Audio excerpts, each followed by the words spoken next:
This is episode 5 of Give Me a Chance, and it is your host who's speaking, Vittoria.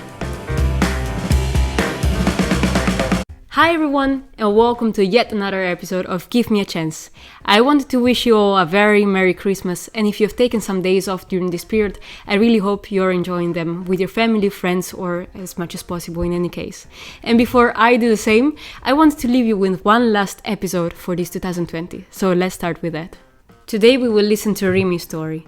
Remy got the chance to change his life in his mid-30s when he was confronted with a really serious health scare. But that gave him also the possibility to change his life and see life through a different perspective. But before I say too much, let me introduce you to Remy so that he can tell a little bit more of his story himself. Hi Remy, welcome to Give Me a Chance. Where are you calling us from? So I'm speaking to you from the countryside of Kent, which is outside of London.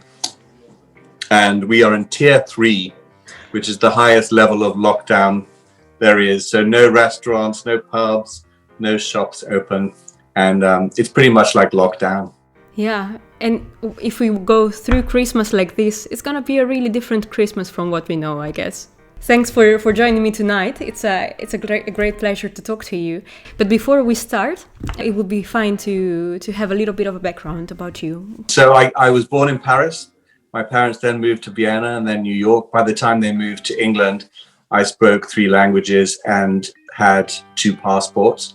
And I arrived in England looking like a younger version of what I look like now. So not typically English and speaking with an American accent. So I always felt different and I never really felt like I was from anywhere. And I still don't really. So I am a Jewish, American, British, gay man living in the UK. That's lots of labels, none of which actually make any difference to me, but that's how I'm seen by the world. Most of my professional life was working as a TV producer, and I produced dozens of TV programs that were shown around the world and started a couple of production companies. And the last few years of my life have been spent as a business advisor and coach, mostly to people in the creative industries. If we think about your story, Remy, you are one of a kind, from what you said, and but you even experienced a few times in your life a moment in which you really had to make a change and change your life. Well, first of all, I think I would like to say that we are all one of a kind. We are all creative and resourceful beings, and we are all unique. So I am not unique in being unique, but I'm slightly unusual in that in my early 30s, I was faced with a life-threatening illness, which was so serious that doctors thought I wouldn't live through the night. And in fact, they allowed my dog, an Irish terrier called Sam, to spend the night in my hospital bed with me in a National Health hospital in London. And so that was kind of their signal to me and my partner at the time that the doctors, didn't think I was going to live. So it was quite serious. And I guess very few people are lucky enough to have the experience I had, which is to have that prognosis and then live through it. Because I'm now in my 50s and I'm healthy and vital and well. And I got to have all the rich learning of the experience of being told I wasn't going to live, and then time to live with that and grow from it. Because for you, it was as if it was 2 separate lives. Your life before your unfortunate health scare and your life afterwards. So it was like a regeneration. But how was your life before your diagnosis? I think my life before was like most people's lives are, which is to say, I knew that death was something that was there, but it didn't feel real to me. It didn't feel like something that was urgent. I also knew, like most people, that what matters most in life is not the things that you have or the things that you do. I knew that what was really important in people's lives was love. I knew that I was lucky enough to have found that in my life and to have experienced that. But just like the awareness of death itself, until I faced that moment of the end, I didn't feel it in every part of my body. So I didn't really experience it. Like many people, I lived through my 20s and early 30s trying to prove I was good enough to do things, to make things, to succeed in a public context. And after that prognosis, I discovered that the only way to be was to treat all of that as a game and to be true to what really mattered, which is who I love and who loves me. And that is one of the major points that you should learn, indeed, if you go through such a moment. Because what did you do differently after you recovered from that moment in which your health was not very good? I did quite a few things differently, like prioritizing my health, because, I think like life itself, most of us don't really prioritize life and health. We kind of assume that that's going to be taken care of and that we're okay. We define ourselves so much through doing and having, and that's a very Western human experience. It's a fundamental shift between thinking I am what I do and what I have to thinking I am who I am with other people. But it's not how I measure success for myself or for other people. What is your measure for success now? What I've come to recognize is that if on my deathbed I have people who I love and people who love me in my life, then that is success. Nothing else matters. So I got to be present to that in a way which has made me live my life much more urgently, not much more quickly or fast, not at all, much more slowly. And I savor things. And afterwards, I was so incredibly glad to be alive that literally, every blade of grass, every little flower opening was a different sensation and existed on a whole different realm of experience. And I can't pretend that I have managed to keep that alive every single moment of every single day. I have lots of lapses where I get sidetracked into worrying about nonsense. But luckily, with the perspective I now have, I can recognize that's nonsense. Stop it. Come back. And just putting it into perspective, I can imagine you really now know the difference between a fickle thing and what really matters. For example, relationships, and that's something that I heard you saying a few times.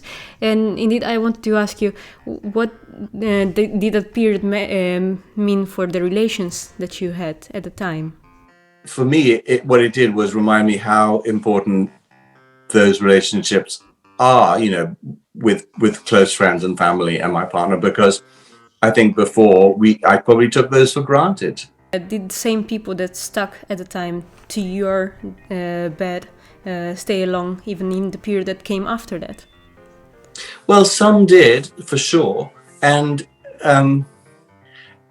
some I grew apart from, and it wasn't so much that they abandoned me or that I abandoned them, but I was a much more caustic, cynical, success-driven person before this experience, and obviously that put me on a vibrational frequency that attracted other people who were like that.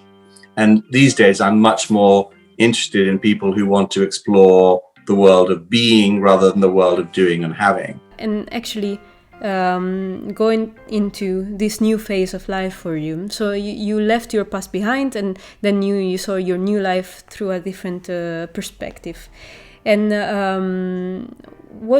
could you actually say that this period, the illness, was for you actually a gift and a chance to change your life? My illness was definitely a gift, and it was definitely a chance to change my life. And yet, of course, I came out of this experience without people really recognizing what I'd gone through, or even me really fully understanding it. So it took some time. And I think I just wanted to tell everyone how short life is and how important it was for them to savor it. But, people weren't necessarily ready, because I hadn't chosen people in my life who wanted a coach.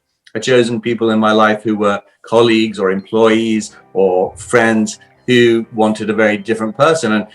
And that was a period of tension and adjustment, I think, because certainly at work, I was coaching people who didn't want to be coached. And I, by the way, wasn't trained to be a coach either. So I decided that I would get training as a coach, which I did over a period of years. Basically, the fact that you were coaching people brought on your talent and your passion for sharing what you went through. And could you tell us a little bit more about how you became a professional coach? I think my main misunderstanding about coaching was that A coach is there to help and rescue people. And in fact, that is not what a coach does. My coaching these days is primarily focused at people who work in the creative sector. And most of them are entrepreneurs who are quite alone in founding a business and then require support, advice around mindset and just how to conquer their own demons, because we all have voices in our heads that say, you can't do it, you won't succeed, it won't work, why are you even trying, you're no good. What are the major techniques that you use? First of all, to recognize that voice in your head is never going to go away. So that's the bad news. You will always be having that conversation with your saboteur, is what we call it in coaching. But there are ways to overcome it. So one technique is to simply invite a client to have a conversation with their future self. That is to say, you in 25 or 30 years, which effectively is what I got to do when I faced death, right? They invariably say things like, don't sweat the small stuff. Don't take yourself so seriously. It's going to be fine. Have fun. Enjoy yourself. Do what you love. Connect with people you care about. But another useful technique that listeners may want to try is just to identify the quality within them that they feel like they lack. Maybe there's something that you would like to be a little bit more in your life that you're not. And can you think of somebody in your life, somebody who you know, or it could be someone from history or even a fictional character or a character in a movie, someone who really embodies that. And then what I ask you to do is, once you've identified that person, just invite them onto your team. The good news is you don't need to call them. I have Michelle Obama and Nelson Mandela. And when I'm in a place where I want more grace, I channel Michelle Obama. And when I'm in a place where I want more patience, I channel Nelson Mandela. And it's very helpful because I know exactly what they would say. What would you advise to somebody who is struggling with that? Well, I always encourage everyone to list for themselves what success would look like for the next 12 months. So I would say, imagine that it's 12 months from now, and you're looking at this list that you wrote today, 12 months ago. What would a list of achievements, accomplishments, conversations, habits be? What most people do is we define success in a kind of strange and perverse backwards way by what we didn't do. I really encourage people to be very granular and specific about what success would look like with them. It's about feeling excited about the list, challenged by the list, a bit stretched, a bit scared by the list, but also a sense of pride if I did achieve that. I encourage people to make 5 lists. 1, yes, for career and fitness, for career and finances. 1 for health and fitness and growth. 1 for friends and family. 1 for intimate relationships, and 1 for home and personal growth. What is the one thing you would like to achieve next year? Next year, I would like to get to hug my friends and my family, because it's been a year of, for me, as for many people, for most people, it's been a year of isolation and lack of physical contact. And, there are many kinds of love language, but physical is definitely one of them. And to simply see people on a screen and not give them a hug is not my idea of love. And it comes really back to the point you were making in the beginning. We only really value it when it's taken away from us. And this is actually a moment for us to re-perspective our lives and see really what really matters. I would say in that respect, COVID is like a gift of death, but with a chance of life at the end. The fact that there is a vaccine for coronavirus means that we have had the learning and the growth to see what matters, as you say, the connection, the love, the contact, but also the possibility now of having it returned to us. And hopefully we'll all remember to savor it and enjoy it. Thanks for all your stories and have a good 2021. Many thanks to you. Thank you for having me. You have just listened to Remy's story. Remy was given a really severe diagnosis in his mid-30s, but as you probably heard, after his recovery, he got the chance to change his life and see life through a different perspective. He really understood what mattered in life, what he wanted to achieve, and mostly that he could use his experiences to help other people through life coaching, and that is what he does now. It is now time to wrap up this episode. Have you ever had the chance to change your life, or do you know anybody who has? Please get in touch with us or leave a comment here below. And if you liked this episode and enjoyed this podcast, well, do not forget to subscribe to this channel and maybe see you in 2021. Merry Christmas, everyone, and see you next time. Give me a chance on your screen and in your ears.